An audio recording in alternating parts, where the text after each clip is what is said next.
So yay, we did it! Fantastic!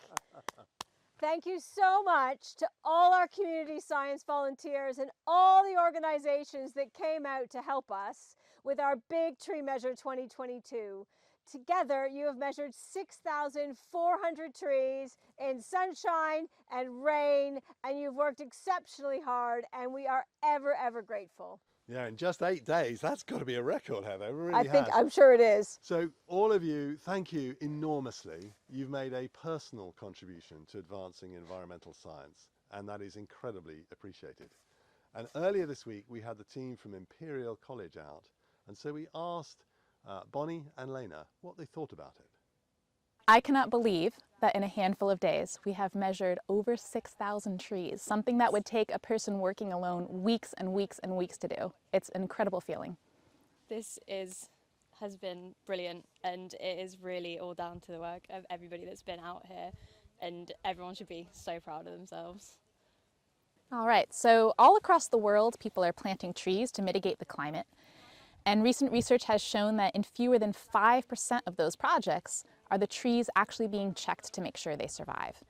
And the reason that there's so few of these projects that are monitored is because it's really, really hard to do. We're still trying to develop ways to do it with drones, with remote sensing, but when trees are young, really the best way is to get it into the field and measure it yourself.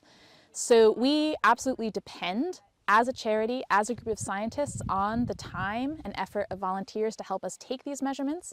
It's why we're one of the handful of studies in the entire world that has the rigor to say which of our interventions are actually working and how well these trees are establishing at the site. You have no idea how much all of the work that we've been doing over the last few days and the last few weeks will really supplement everything that we also do throughout the year and through the past few years since the trees have been planted. We've got soil carbon that's being measured, we've got lysimeter samples that are being measured, we've got tons and tons of comparisons of the leaves that have been growing on the trees, and all of the work that we've collected over the last few days is going to be integral in helping us analyse that, and it's going to support master's students that are going to be working at the site, PhD students that are going to be working at the site, and it is fundamental to have this sort of brilliant volunteer effort to help us get all of that work done. It's really the combination of things you need: a full-time scientist like Lena, the team of postgraduate students who are working on it, and volunteer effort together. That gives us something that isn't replicated to our knowledge anywhere else. And it's fun. And it is very fun.